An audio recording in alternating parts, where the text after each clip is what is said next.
आज के वीडियो में हम लोग पढ़ेंगे इन्वर्टर।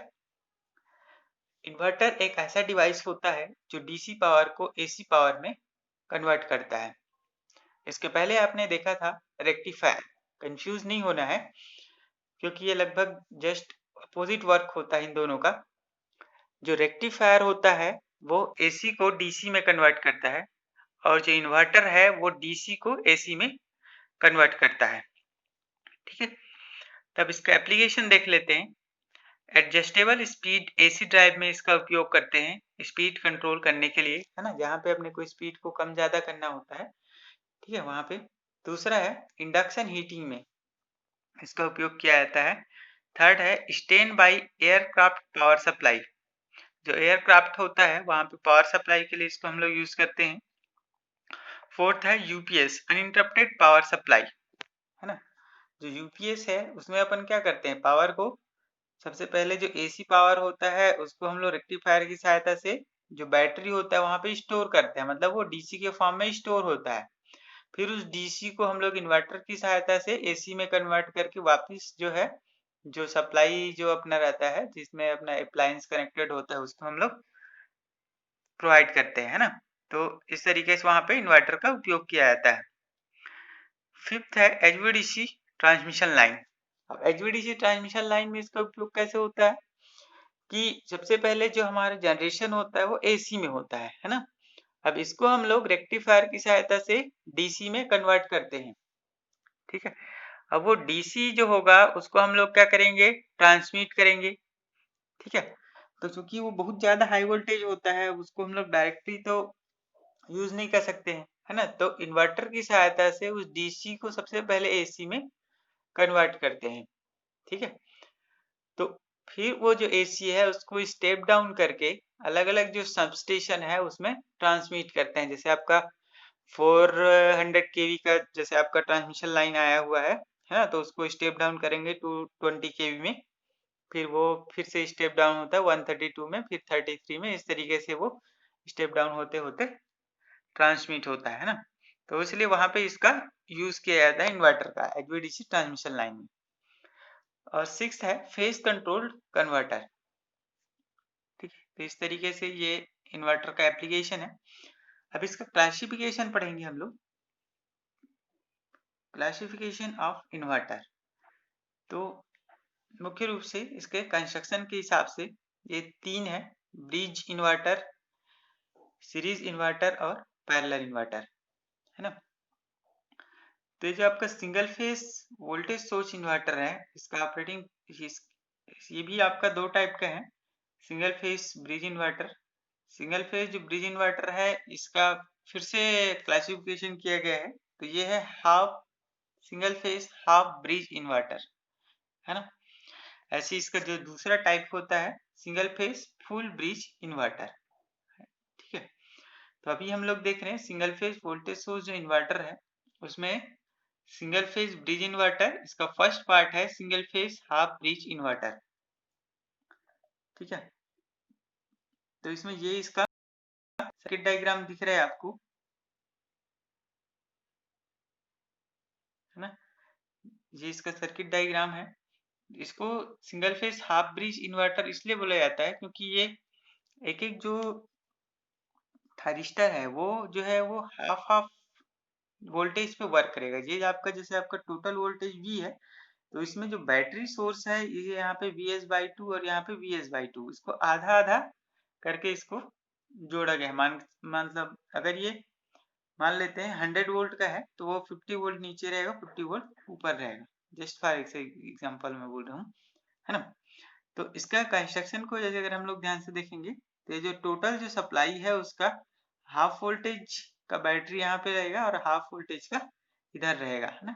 ये आपका T1 है, थारिस्टर 1, थारिस्टर 1 T1, और ये आपका थारिस्टर 2 है। ये जो डायोड है D1 और ये D2, यहाँ पे आपका लोड लगा हुआ है ना। तो ये सिंपल कंस्ट्रक्शन है। अब इसका वर्किंग देख लेते हैं ना। ये इसका वेव फॉर्म है, एक बार इसका रिव्यू कर लेते हैं। IG1 जो है वो गेट पल्स 1 है। अब ये IG1 किसके लिए है, जो थाइस्टर 1 है इसको जो गेट पल्स देते हैं उसका गेट पल्स का यहाँ पे वेव फॉर्म है IG1। ऐसी Ig2 जो है ना, ये थाइस्टर 2 को जब टर्न ऑन करते हैं, उसको गेट पल्स देते हैं, उस समय का है। और ये जो है V आउटपुट, इसके आउटपुट जो वोल्टेज यहाँ पे प्राप्त होगा लोड के क्रॉस, यहाँ का आउटपुट वोल्टेज का वेव फॉर्म है ना। अब आपको ले चलते हैं इसके वर्किंग की ओर। तो फर्स्ट इंटरवल जैसे हम लोग इसमें देखेंगे, क्योंकि आपका जो डीसी सप्लाई है वो तो कांस्टेंट होता है। अब उसमें क्या करते हैं हम लोग, अलग अलग इंटरवल डिसाइड कर देते हैं, ऑन टाइम और ऑफ टाइम, है ना। ये दोनों मिला के क्या होता है, टोटल टाइम टी होता है। तो सबसे पहले इसके हम लोग देखेंगे फर्स्ट इंटरवल पे, इंटरवल 0 से t/2 पीरियड पर, मतलब जो टोटल टाइम जो था उसका हम लोग ऑन टाइम और ऑफ टाइम दो करके उसको डिवाइड किए। तो ये जो इंटरवल देख रहे हैं हम लोग 0 से t/2 में थायरिस्टर T1 कंडक्ट करता है ना। इस समय क्या करेंगे, थायरिस्टर T1 को हम लोग गेट पल्स दे देंगे। थायरिस्टर T1 कंडक्ट करता है तथा लोड वोल्टेज का मान Vs/2 होता है। क्योंकि आपका जो बैटरी है वो हाफ कनेक्टेड है, मतलब आपका फुल, जैसे आपका 100 वोल्ट टोटल सप्लाई का बैटरी है, तो 50 वोल्ट ऊपर लगा हुआ है और 50 वोल्ट वाला नीचे लगा हुआ है। मतलब आउटपुट जो अपने को मिलेगा वो कितना मिलेगा, Vs/2, ठीक है। क्योंकि इस समय इनपुट वोल्टेज Vs/2 से जुड़ा है ना। तो eight interval t/2 thyristor T1 को बंद कर देते हैं और T2 को गेट पल्स देते हैं। अब क्या हो जाएगा, देखो अब आपको फिर से ले चलते हैं इसके डायग्राम पे, है ना। ये फर्स्ट जो आपका इंटरवल था, है ना, तो फर्स्ट इंटरवल में ये आपका यहाँ से लेके सप्लाई ऐसे जाएगा और ये T1 ये यहाँ पे ऐसे सर्कुलेट होगा फर्स्ट इंटरवल पे, है ना। थायरिस्टर T1 को इस समय हम लोग गेट पल्स देंगे, Ig1 ऑन है, Ig2 इस समय बंद है, मतलब ये जो इन्वर्टर है ये अभी इस समय बंद है। तो सप्लाई जो है कैसे सर्कुलेट होगा, इस तरीके से, यहाँ से ये ऐसे ये सर्कुलेट होगा यहाँ पे, ठीक है। तो इस समय अपने को आउटपुट मिलेगा लोड के क्रॉस, है ना। लोड के क्रॉस जब आपको आउटपुट मिल रहा है तो ये इसका प्लस पॉइंट है और ये इसका माइनस है ना। मतलब इस समय जो इस इधर से प्लस से माइनस की ओर जा रहा है तो इसको हम लोग पॉजिटिव मान के चल रहे हैं। तो इस समय आपको जो वोल्टेज मिल रहा है वो पॉजिटिव मिल रहा है, ठीक है, ऐसा। अब क्या होगा, इंटरवल चेंज हो रहा है, ठीक है। इंटरवल जब चेंज होता है तो उस केस में हाफ टाइम पे हम लोग क्या कर रहे हैं कि ये जो T2 है इसको हम लोग अब गेट पल्स देंगे, ये जो T1 है इसको गेट पल्स देना बंद कर देंगे। T1 को गेट पल्स देना बंद कर देंगे, मतलब ये T1 उस समय काम नहीं करेगा। इस समय अब T2 को जैसे ही गेट पल्स देंगे इस समय अब T2 कंडक्ट करेगा। तो ये कैसे चलेगा, ये इसका यहाँ से जैसे ये इधर से बैटरी से निकलेगा और यहाँ से T2 और ये फिर ये इस तरीके से सर्कुलेट होगा, है ना। तो ये फाइनली ये यहाँ से लेके आइए इस तरीके से ये जाएगा, है ना। तो इस समय आपको लोड में जो है वोल्टेज देखना है, तो ये आपका प्लस पॉइंट है और ये इसका माइनस हो रहा है। इसके पहले केस में आप देख रहे थे तो ये जो करंट का डायरेक्शन जो है वो ऐसे था, अभी जो जा रहा है वर्तमान समय में वो ऐसे जा रहा है, जस्ट दोनों अपोजिट हो रहा है ना। तो इस समय जो वोल्टेज है वो जस्ट क्या हो रहा है, यहाँ पे अपोजिट मिल रहा है, ठीक है। इस समय जो वोल्टेज लोड के क्रॉस आपको जो वोल्टेज मिल रहा है वो ये प्लस हो रहा है और ये माइनस हो रहा है ना। क्योंकि बैटरी का प्लस ऊपर है माइनस नीचे है, तो ये इस साइड से इस साइड ऐसा मूवमेंट करेगा, ठीक है। तो ये इसका प्लस पॉइंट है, ये माइनस पॉइंट है, इस मतलब आपका जो वोल्टेज है जस्ट उस समय क्या हो रहा है, अपोजिट हो रहा है।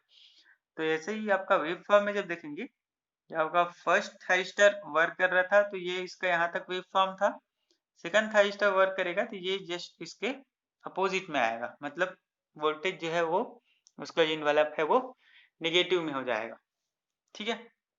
अब फिर से कुछ इंटरवल के बाद, है ना, अब ये जो थाइस्टर T1 है इसको फिर गेट पल्स देंगे,